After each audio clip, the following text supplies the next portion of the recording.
Hello. Brief history of economic thought के साथ एक नई सीरीज स्टार्ट कर रहे हैं जिसका पहला पार्ट आज डिस्कस करने जा रहे हैं हम लोग। अ, इसकी वैसे तो इकोनॉमिक थॉट की बातें तो बहुत पहले से मिल जाती हैं तारीख में, और इवन बिफोर क्राइस्ट भी ये मज़ामीन मिलते हैं इकोनॉमिक्स के बारे में। इसके बाद फिर जो है वो जनाब अली की औलाद में से जो हुए हैं बच्चे, जिनको जो है फ़िक़्ह जाफ़रिया के तहत आइम्मा तस्वुर किया जाता है, उनके दुरूस में, स्पेशली जो इमाम जाफ़र सादिक अलैहिस्सलाम थे, उनके दुरूस में, उनके लेसन्स में, उनके शागिर्दों के यहाँ इस तरह के मज़ामीन मिलती हैं जिसमें इकोनॉमिक्स की रूट्स नज़र आती हैं। लेटर ऑन गज़ाली ने भी इसके ऊपर काफ़ी काम किया है, और वक्तन-फ़वक्तन इसके ऊपर काम होता रहा है, लेकिन बाकायदा जिसकी तरवीज हुई है या इसको एज़ ए सब्जेक्ट जो कंसिडर किया गया है, एक्नॉलेज किया गया है, वो ज़रा बाद की बातें हैं। हम स्टार्ट ले रहे हैं स्कॉटिश फिलोसोफर डेविड ह्यूम से। He was basically a philosopher and a writer and a poet. लेकिन उन्होंने जो है वो थोड़ा-सा बात भी की इकोनॉमिक्स के ऊपर, माशियात के ऊपर थोड़ी-सी। ये 1711 में पैदा हुए थे और 1776 में ये फ़ौत हुए थे। Was an early exponent of monetary economics. तो उसमें असल में अब ये जो डायमेंशन है, बेसिकली ये इकोनॉमिक्स से भी नैरो डाउन होके अब आ गई है मॉनेटरी इकोनॉमिक्स के ऊपर, कि वो इकोनॉमिक्स जिसका ताल्लुक प्योरली पैसे से था। पैसे की गर्दिश, रुपए की गर्दिश, इसका इसका पैदा करना, इसको बनाना, इसको प्रोड्यूस करना, इसको सर्कुलेट करना, मनी सप्लाई को देखना। उस दौर में चूँकि ज़्यादा गोल्ड और सिल्वर के कॉइन्स होते थे, तो whatever was traded through the medium of gold and silver. तो गोल्ड एंड सिल्वर आपके पास फिर काफ़ी इकट्ठा हो जाता था सेल्स करके। लेकिन इसमें जो खराबी थी वो ये थी कि it meant a trade regulation that promoted subsidised ex post exports. तो सब्सिडाइज्ड एक्सपोर्ट्स का मतलब ये था कि आप अपनी शायद जो प्रोडक्ट्स हैं उसको बहुत चीप कर देंगे, और आप खरीदने वाले को ठीक-ठाक अच्छी तरह से कॉम्प्रिहेंसिव लेवल पे जाके आप कंसेशन भी देंगे। तो दूसरा ये भी था कि आप अपनी करेंसी को डीवैल्यू भी कर सकते हैं, ताकि आपके ट्रेड को, आपकी एक्सपोर्ट्स को प्रमोशन मिले, वो बूस्ट कर जाएँ। लेकिन इसका होता क्या था कि such exports boosted inflows of gold and silver to the exporting country. तो जो कंट्री एक्सपोर्ट ज़्यादा कर लेती थी, अपना माल दूसरे मुल्कों को बेचती थी, भेजती थी, वहाँ पे सेल करती थी, ट्रेड करती थी, तो उसके बदले उस कंट्री के पास दूसरे मुल्कों से गोल्ड और सिल्वर खिंच के चला आता था। और कंट्री के पास इसके ढेर लग जाते थे और वो रिच हो जाती थी।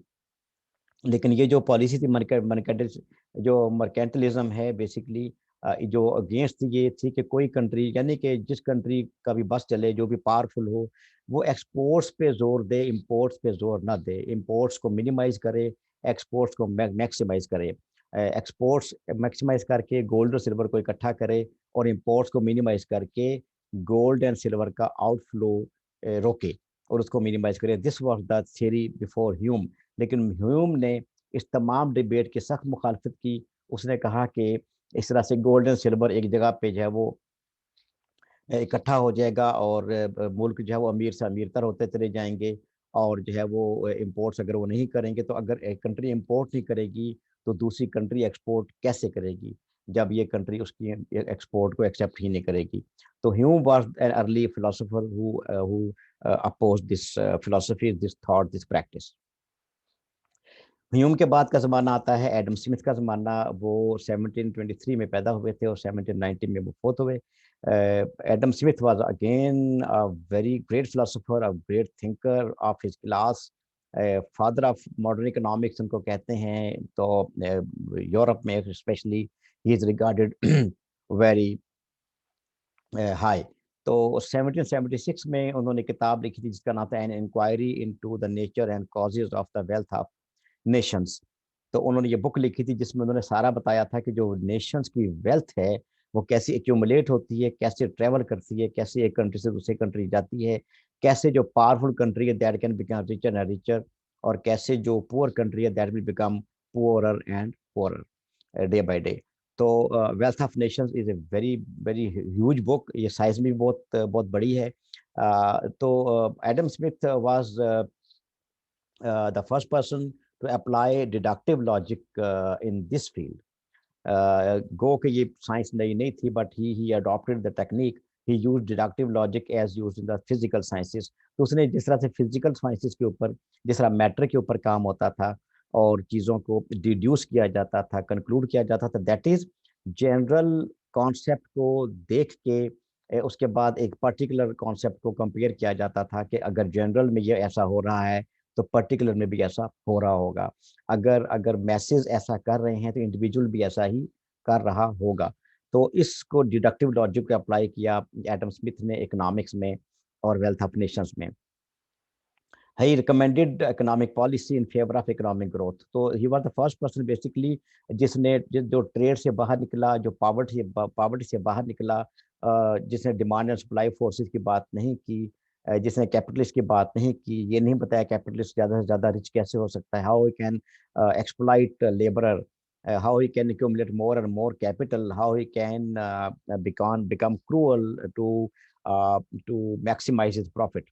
बट उसने कहा कि आप जो कंट्री की ग्रोथ है, जो इकोनॉमिक ग्रोथ है, बेसिकली जो प्रॉस्पेरिटी है पूरी कंट्री की, पूरी इकोनॉमी की, that is much more important than the individual businesses.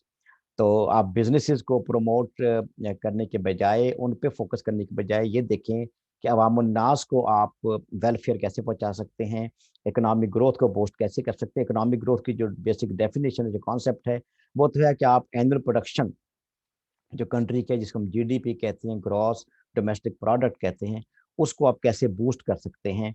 उसको, उसमें ज़ाहिर बात है, उसमें बेशुमार सेक्टर्स काम करते हैं, एग्रीकल्चर काम करता है, इंडस्ट्री काम करती है, और बैंकिंग काम करती है, बेशुमार सेक्टर, इनफॉर्मल इकोनॉमी काम करती है, सर्विसेज साइड काम करती है। तो इन सब को जब आप साथ लेके चलेंगे और सबको जब आप बूस्ट करेंगे, तो end result will be the economic growth. And by economic growth he meant the general prosperity, अवामी खुशहाली जो है वो एडम स्मिथ का was the basic point. His famous maxim was that the extent of the market is determined by the division of labor. तो Adam Smith तकरीबन पहले ही शख्स थे वैसे who talked about division of labour. बाद में फिर हम मैनेजमेंट साइंसेस में इसको देखते हैं, दूसरों के यहाँ के जो मैक्स वेबर ने और फेयोल ने और दूसरों ने इस पे काम किया है, लेकिन basically it was first time talked bye Adam Smith. तो उसने कहा कि जितना आप ज़्यादा डिवीजन ऑफ लेबर करेंगे उतना लेबर स्पेशलाइज करेगी, जितना लेबर स्पेशलाइज करेगी उतनी मार्केट्स आपकी रिच हो जाएंगी, मार्केट आपकी लार्ज हो जाएंगी, मार्केट आपकी एडवांस हो जाएंगी, मार्केट एक्टिविटी बढ़ जाएगी। मार्केट एक्टिविटी बढ़ने से आपकी इकोनॉमिक एक्टिविटी बढ़ेगी, इकोनॉमिक एक्टिविटी बढ़ने से आपको प्रॉस्पेरिटी आएगी, क्योंकि the more people will be working, the more hours will be employed into work by each individual, and unemployed will become employed. तो इससे फिर उनकी इनकम लेवल बढ़ेगा, इनकम लेवल बढ़ने से प्रॉस्पेरिटी भी आएगी, साथ में आउटपुट भी बढ़ेगा। यहाँ पे ये बात हम आज की गुफ्तगू को तमाम करते हैं, और this was our today's topic.